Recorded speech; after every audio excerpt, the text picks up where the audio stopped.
چھوڑ کے کہتا ہوں، کوئی 40 کا ہو گیا کہ کوئی 50 کا، اپنے بڑے یاد نہ رکھنا، جنم دن کی خوشیاں نہ منانا، اگر کبھی بڑھتی عمر کا خیال آ جائے رات کو مسجد میں آ جانا، جب دنیا سو رہی ہو آ کے تر کر لو اور رب سے کہو مالک اب پیر کانپنے لگ گئے ہیں، اب ہونٹ بھی ساتھ نہیں دیتے ہیں، اب تو سجدوں میں بھی مزہ نہیں آتا ہے، مالک جب جوانی تھی تجھے راضی نہ کر سکا، جب طاقت تھی قیام نہ کیے، اب کھڑا نہیں ہوا جاتا، کمر جھکنے نہیں دیتے ہے، سنا کہ تو بڑا کریم ہے، آ گیا ہوں بتا کیا کرنا ہے، تو سن وہ اتنا کریم ہے، وہ یہ کہتا ہے تو 60 سال کے گناہ لے کے آ، میں رحمت لے کے آتا ہوں، میں ایک قطرہ عطا کروں گا، تیرے 60 سالوں کے گناہوں کو نیکیوں میں تبدیل کر۔ نعرہ تکبیر، نعرہ تکبیر، نعرہ رسالت، سارے ہاتھ اٹھا کر بولے نعرہ رسالت، سرکار کی آمد، مسلک اعلیٰ حضرت مفتی حماد رضا صاحب قبلہ، نعرہ تکبیر۔ واہ بہت اچھا تھا، بہت لاجواب۔ اللہ سے توبہ کی تیاریاں کریں، کریم ہے ہمارا رب، آواز آتی ہم تو مائل بکرم ہیں کوئی سائل ہی نہیں، راہ دکھلائیں جسے راہ رہے منزل ہی نہیں، مانگو اپنے رب سے، اسے مانگنا اچھا لگتا ہے، اس کا قرآن کبھی لے کے بیٹھ جائے کرو، یہ جو بچہ حافظ بنا ہے نا، میں گارنٹی کے ساتھ کہہ رہا ہوں یہ دنیا بڑی بے وفا ہے، لگے برا کسی کو، یہ دنیا بڑی بے وفا، سگے بیٹے اتنے بے وفا ہیں، جس بستر پہ باپ مرتا ہے نا وہ بستر غریب کو دے دیتے ہیں، کہتے ہیں اس پہ نہیں لیٹنا، اس پہ ابا کو آخری سانسیں آئی تھی۔ بتاؤ کون بیٹا ابا کے اترے ہوئے کمبل اوڑھتا ہے، کون بیٹا ابا کے اتاری ہوئی جس کپڑے کو پہن کے ابا مر گیا، بتاؤ کس بیٹے نے وہ باپ کی صدری پہنی ہے؟ نہیں پہنتے، کہتے ڈر لگ رہا ہے، ڈر لگ رہا ہے، کون مرا ہے اس میں؟ کتا نہیں مرا تھا، تیرا باپ مرا تھا، مگر بے وفا دنیا، ہمارے باپ کے لیے ہمارے گھر میں نئی چادر نہیں ہوتی، وہی جو سینکڑوں جنازوں پہ پڑی ہے وہی مسجد سے لائی جائے گی چادر، وہی ڈالی جائے گی ہمارے اوپر، کیونکہ ہم وہ کپڑا باپ کے اوپر ویسٹ کرنا نہیں چاہتے جو ہمارا پسندیدہ ہے۔ بڑی بے وفا دنیا ہے، آنکھیں بند ہونے کی دیر ہے، تمہیں چھوئے گا نہیں کوئی، سگا بیٹا ہاتھ نہیں لگائے گا، سگا بیٹا ہاں نہلانے کے لیے اور آئے گا، کفن پہنانے کے لیے اور آئے گا، جنازے پہ رکھنے کے لیے اور آئے گا، تختے پہ لٹانے والا اور ہوگا، پانی ڈالنے والا اور ہوگا، اب تو ہر چیز پیسے سے بیٹا خریدنا چاہتا ہے، اتنی بھی دولت نہ کمانا کہ تیرے جنازے تک کو مزدور اٹھا کے لے کے جائے، یہ بتا رہا ہوں، ہاں یہ کنڈیشن ہے، دنیا بڑی بے وفا ہے، کوئی ساتھ نہیں دے، کوئی ساتھ نہیں دے، سارے دیکھتے رہے، سارے اپنے اپنے حساب لگانے لگ رہے، مگر جانتے ہیں یاد رکھنا جب دنیا کے سہارے ساتھ چھوڑتے ہیں تو پھر خدا کی رحمتوں کے سہارے کام آتے ہیں۔ جوانوں میں دوست بھی ہوتے ہیں کہ نہیں؟ اب تو سارے ہوٹل ہی اس لیے کھلنے کہ یاروں کی یاریاں پکی ہیں، سارے ہوٹل اب راتوں میں چل رہے ہیں، انہوں نے سب کو ہارٹ کا مریض بنا دیا، یہ نیچر کے خلاف کام ہو رہا ہے، رات کو ہلکا کھانا تھا تو رات کو ڈٹ کے کھا رہا، پھر کہہ رہا مولانا گردے جام ہو گئے، قل واللہ پڑھ دو، ان کا انا للہ پڑھوا، کوئی نتیجہ رہ گیا؟ نیچر کے خلاف آپ جا رہے ہیں، فطرت کے خلاف آپ جا رہے ہیں، رات کو آپ کو کم کھانا تھا تو ناک تک کھا رہے ہیں، 11 بجے یاروں کے ساتھ لوٹ کے آ رہا ہے، میں رک کے بات کہوں تجھے یاروں کے لیے 11 بجے تک کا وقت ہے، باپ کے لیے 10 منٹ کا وقت نہیں ہے۔ مسجدوں میں جاؤ، مسجدوں میں جاتے ہو کہ نہیں یار؟ بول سکتے ہو تو بولو یار، ورنہ زبردستی میں تھوپنا نہیں چاہتا اپنی مرضی آپ کو، جاتے ہو مسجدوں میں؟ قرآن پڑھنے والے اکثر 50 پلس ملتے ہیں، 50 کے اوپر، اس کے نیچے کے لوگ قرآن نہیں پڑھتے، یہی کیوں پڑھتے ہیں؟ میں نے بہت غور کیا تو اس نتیجے پہ پہنچا 50 مائنس جو ہے وہ ان کے یار دوست ہیں، 50 پلس جو ہیں انہیں دنیا اکیلا چھوڑ دیتی ہے، یہاں تک کہ سگا بیٹا بھی ابا سے بیٹھ کے 4 منٹ بات نہیں کرتا۔ اپنے بوڑھوں کو وقت دیا کرو، ان کے پاس بیٹھ کے 10 منٹ دیا کرو، کتابیں تمہیں صرف کتابوں کا علم دیں گی، 70 سال کا نہیں، لیکن یہ 60 سال کا بوڑھا تجھے 120 سال کا علم دے سکتا ہے۔ لیکن لے اس سے بیٹھا ہی نہیں کبھی، بیٹھا ہی نہیں کبھی، طریقہ ہی نہیں سیکھے اس سے۔ ہاں دنیا بڑی بے وفا، جب اولاد بھی چھوڑ جاتی ہے کوئی بات نہیں کرتا، اور اس کا جی چاہتا میں کسی سے بات کروں، پھر جب کوئی نہیں ملتا تو خیال آتا چل مسجد، کھول قرآن، پڑھ سورہ رحمان، رب کہتا تلاوت کر، تجھے مجھ سے بات کرنے کا مزہ نہ آ جائے تو بات کر۔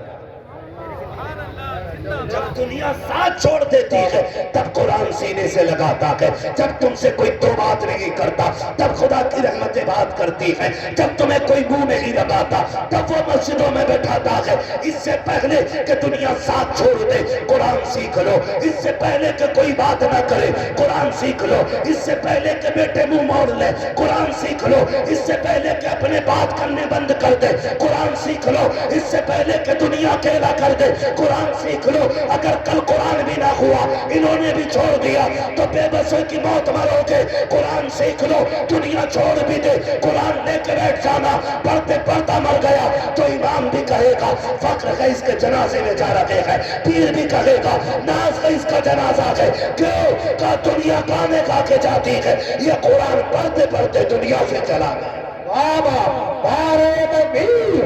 نعرہ رسالت، نعرہ رسالت، عصمت قرآن، فضل قرآن، نعرہ تکبیر، نعرہ حیدری۔ زندگی ایسی گزارنی ہے انشاءاللہ، اور ہم دیکھو محتاج نہ بنے، کسی محتاج نہ بنے۔ کہہ رہا مولانا مفتی صاحب یار میرے ابا کی جنازے کی نماز تم پڑھی ہو، کیوں؟ میں فیمس ہوں۔ یہ بات بتا، یہ فیمس قبر میں کام آگا؟ خود بتاؤ۔ یہ میرے نام کے اشتہار، میرے نام کے کیلنڈر، اگر یہ کام آتے میں سارے لاتا اور کہتا دفن سے پہلے ہی نہیں اتار دیو قبر میں۔ مولا کائنات مولا علی قبرستان سے گزر کے جا رہے، آپ نے مردوں کو سلام کیا، آواز آئی علی ہماری، سلام کا جواب دے کے کہنے لگے علی خیر ہے؟ حضرت علی کہتے تم بتاؤ کیا حال ہے؟ کہا ہماری چھوڑو، یہ بتاؤ جنہیں ہم روتا ہوا چھوڑ آئے تھے ان کا کیا بنا؟ حضرت علی کہتے سنو، جن کی یاری پہ تمہیں ناز تھا انہوں نے دوسرے یار بنا لیے، جن بیٹوں کی تم فکر کرتے تھے آج وہ اپنے بچوں میں الجھ گئے، تمہاری یاد بھی نہیں آتی۔ کہا وہ عورت جو تیرے کفن سے لپٹ کے رو رہی تھی لگتا تھا مر جائے گی، اس نے دوسرا نکاح کر لیا ہے۔ علی بولے اب تم بتاؤ کیا حال ہے؟ کہا بس دھوکے میں تھے، ہم سمجھتے تھے عمارتیں، پیسہ، سکہ، سونا، چاندی یہ اصل ہے۔ فرمانے لگے قبر میں آیا تو پتہ چلا یہاں دنیا کا سکہ نہیں، یہاں حضور کی غلامی کا سکہ چلا کرتا۔ مولانا تم پڑھا دیا، مولانا نے پڑھائی تھی نا یار، میں ایک بات جانتا ہوں، اپنے بچوں کو حافظ بنا لو، اپنے بچوں کو قاری بنا لو، تاکہ جنازے میں تم لیٹے ہو مصلی پہ بیٹا کھڑا ہو۔ یہ اس لیے کہ میں قسم کھا کے کہہ سکتا ہوں میرا انتقال ہو جائے، تم میرے جنازے میں آپ کو پڑھانے کے لیے، تمہارا ہو جائے میں آؤں بھائی مولانا انیس الرحمن کا جنازہ، اچھے آدمی تھے، نذرانہ دیا تھا، سبحان اللہ بھی کہہ رہے تھے، میں یہی سوچ کے نا تھوڑی گاڑی کر کے نیت کر لوں گا، اور لیکن ذرا سچ بتا، مصلی پہ بیٹا کھڑا ہو، جنازے میں باپ لیٹا ہو، اس وقت بیٹے کو کیا کیا یاد نہیں آئے گا؟ اسے خیال آئے گا ایک دن وہ تھا میرے پاس پیسے نہیں تھے، ابا کی جیب میں بھی نہیں تھے، اس نے پھٹے موزے پہنے تھے، مجھے مدرسے کی فیس دے کر کے پڑھایا تھا، وہ یہ سوچ کے آنکھوں میں آنسو بھر لائے گا۔ پوری زندگی کہتا رہا قاری بننا ہے تجھے، قاری بننا ہے، اس کی محنت کی کمائی سے میں قرآن پڑھتا رہا، لیکن اس مزدور کو کبھی پوری زندگی قرآن سننے کا موقع نہ مل سکا، اس لیے کہ کبھی مجھے پڑھایا، کبھی بہنوں کو رخصت کرنے میں لگ گیا۔ یہ سوچ کے بیٹا جب مصلی پہ ایک سرد آہ لے کے نیت کرے گا اور آنکھ میں آنسو بھر کے کہے گا مالک تو جانتا ہے تو بڑا کریم ہے، یہ جو جنازے پہ لیٹا یہ میرا باپ ہے، مالک پوری زندگی میں اس کی غلامی کا حق ادا نہ کر سکا، اس کی محنت سے میں نے قرآن پڑھا، اس نے مزدوریاں کی مجھے قرآن کا قاری بنایا، اللہ پورا قرآن بھی یہ نہ سن سکا، میرے مالک آج ہاتھ اٹھا کے اس کا بیٹا تجھ سے کہتا ہے میرے پروردگار اس قرآن کے بدلے میں اسے معاف کر دے۔ میں کہتا ہوں خدا کی قسم، ہو سکتا کہ پیر کی دعا بعد میں قبول ہو، مشہور مولوی کی دعا بعد میں قبول ہو، لیکن جو آنکھیں آنسوؤں سے تر ہو جاتی ہیں اور وہ آنسو آنکھوں سے ٹپکتے ہیں وہ اتنا کریم ہے، آنسو گرنے سے پہلے قبول کر لیتا ہے۔ اگر بیٹا رو کر کے باپ کے لیے مغفرت مانگے گا تو یہ جنازہ قبر تک بعد میں جائے گا، اس کی قبر میں خدا کی رحمتیں پہلے اتار دیں۔ بابا بابا زندہ باد، زندہ باد، بہت اچھے۔ اپنے بچوں کو حافظ بناؤ، ایک ڈرامہ ہوتا مولانا ابا کا 40واں کچھ قرآن ہے، میں تو صاحب منع کر دیتا ہوں بھائی میں پڑھ رہا ہوں کہ تیرے لیے جو ہے، کیوں کسی کو دھوکے میں رکھنا؟ بھائی میں نے پڑھا، مجھے کیا پتا، میں پڑھتا ہوں کتنا وقت ملا، کبھی ایک رکو کبھی ایک آیت، اے کہہ رہا ایک قرآن دے دیو تم۔ اور کئی بار دھوکے میں نہ رہنا، آپ سے بھی گزارش ہے، فون کر کے کہتے مولانا قرآن خوانی کرا دیو، تو مولانا بھی چھوڑی بوٹی تھوڑی کہہ رہے آپ کو کہنا کیا بھیج رہے ہو بچوں کے لیے کہ ابا کے نام کی 1100 کی رسید کاٹ دی، تو کہہ رہا 15 قرآن لکھ لو، 15 قرآن۔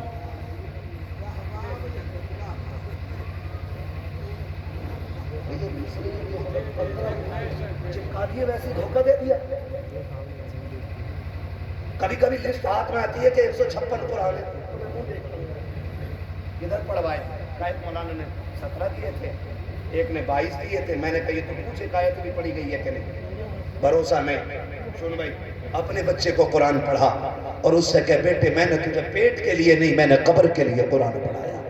اور سنیے اس دن کے لیے قرآن ہے تیرے سینے میں، جب دنیا مٹی ڈال کے آ جائے تجھے نہیں آنا ہے، اس دن مجھے فرصت ہوگی جس دن میں قبر میں لیٹوں گا، میں لیٹا رہوں گا تو قرآن پڑھتا رہنا۔ اگر بیٹا باپ کی قبر پہ بیٹھ کر ہم سے لے کے والناس کے سین تک قرآن پڑھے، تجھے کیا پتا کتنی رحمتوں کی بدلیاں اٹھیں گی، کتنی برسیں گی، کتنی جنتیں آسان ہوگی، تجھے کیا پتا ہے۔ کئی بار تو ایسا بھی ہوتا ہے بیٹا باپ کی قبر پہ بیٹھ کے قرآن پڑھے، دعائیں دینے کے لیے مدینے سے مصطفیٰ آ جائے۔ واہ واہ واہ، سبحان اللہ سبحان اللہ، زندہ۔ اپنوں کو میں سمجھتا ہوں یہ بچہ بھی نابالغ ہے،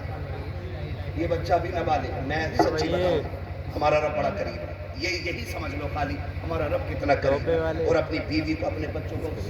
زندہ ہونا، کوئی انہیں بسم اللہ یاد کرا دو، انہیں سورہ اخلاص یاد کرا دو، پردیس جایا کرو سمجھا کے جایا کرو، بیوی پردیس جا رہا ہوں زندہ آ جاؤں تو بسم اللہ، اور نہ سکانا تو دنیا آئے کی مٹی دینے کے لیے میرے 4 سال کے بیٹے کو بھی قبر تک بھیج دینا، اور میں نے اسے بسم اللہ سکھاتی ہے، اس سے بس اتنا کہہ دینا میری قبر پہ کھڑے ہو کے خالی بسم اللہ پڑھ کے چلا ہے۔ ہم جانتے ہیں رب اتنا کریم ہے، اتنا کریم ہے، بچے بسم اللہ کہتے ہیں وہ آسمانوں سے جنت کے فیصلے اتارے۔ کریں گے تیاری انشاءاللہ، کریں گے انشاءاللہ، پڑھیں گے قرآن انشاءاللہ، پڑھائیں گے قرآن انشاءاللہ بچوں۔ ہاں عقل مند وہ نہیں ہے جو پیچھے 4 بیگھے 5 منزل 3 فیکٹری 8 پلاٹ 3 بلڈنگیں چھوڑ گیا، فرمایا گیا عقل مند وہ ہے جو اپنے پیچھے قرآن پڑھنے والے چھوڑ گیا۔ بس یہی اصل ہے، یہی اصل ہے، مرنا ہے ہوئے نامور بے نشاں کیسے کیسے، زمین کھا گئی آسماں کیسے کیسے، سبق اتنا ہو گیا میرے۔ ٹھیک ہے نا انشاءاللہ کبھی کبھی پھر اب کر لینا نا 10 منٹ نہیں، اب مجھے فرمائش بھی ہے، نوجوان نے کہا تھا حضور کا شجرہ بھی پڑھنا ہے، کیا پڑھنا ہے؟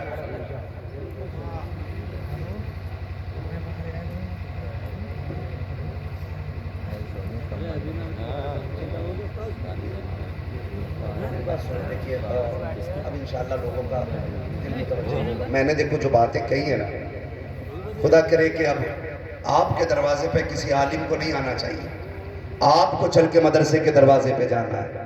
اور کہنا ہے کہ حضور کے دین کے لیے میری طرف سے یہ تحفہ قبول ہو جائے۔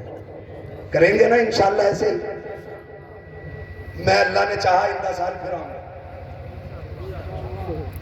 آیا تو پھر پوچھ لوں گا کتنا پڑھایا بچوں کو، کتنا آپ نے تعاون کیا، یا خالی جلسے پہ لگا کے 1 سال کے لیے سو گئے تھے۔ تعاون کریں گے نا انشاءاللہ ادارے کا، ساتھ دیں گے نا ادارے کا۔ دنیا بند کرنا چاہتی ہے مدرسوں کو، ان علماء سے کہہ دو محنت کرنا تمہارا کام ہے، انتظام کرنا ہمارا کام ہے۔ اور یاد رکھیے گا یہ مدرسے نہ تم چلاتے ہو نہ ہم چلاتے ہیں، یہ مدرسے اپنے کرم سے شاہ امم چلاتے ہیں نا، یہاں وہی دے گا جسے حضور چاہیے، حضور چاہیے۔ میرے بھائی سن، نہ پبلک اکھڑ نہ رہی ہے تو مولوی کو کیوں کھیڑنے کے چکر میں؟ کل بھی مولوی بولا ہے، کل بھی مولوی کو بولنا ہے، 365 دن میں 400 تقریریں ہو جاتی ہیں، کھانا اتنا کھاؤ جتنا ہضم ہو جائے، ہے نا، پھر اوور باتیں ہو جائیں پھر یاد نہ رہے، وہ بھی اچھا نہیں لگتا ہے۔ اب ذرا سارے بول دیں سبحان اللہ، اتنی آہستہ سے بولیں گے سبحان اللہ۔ اب تک میں نے اپنے من کی بات کہی تھی، اب آپ کے من کی بات کر رہا ہوں۔ یہ مودی جی کا چینل نہیں ہے جو من کی بات ہوگی، ہاں بس یہ ہے کہ آپ کے من کی کیا ہے، آپ کے من کی بھی وہی ہے جو سب کے من کی ہے نا۔ میرے بھائی نے کہا حضور کا شجرہ پڑھنا ہے تو کم سے کم ذرا ڈھاٹے کھولیں، بغل سے ہاتھ نکالیں، محبت سے بول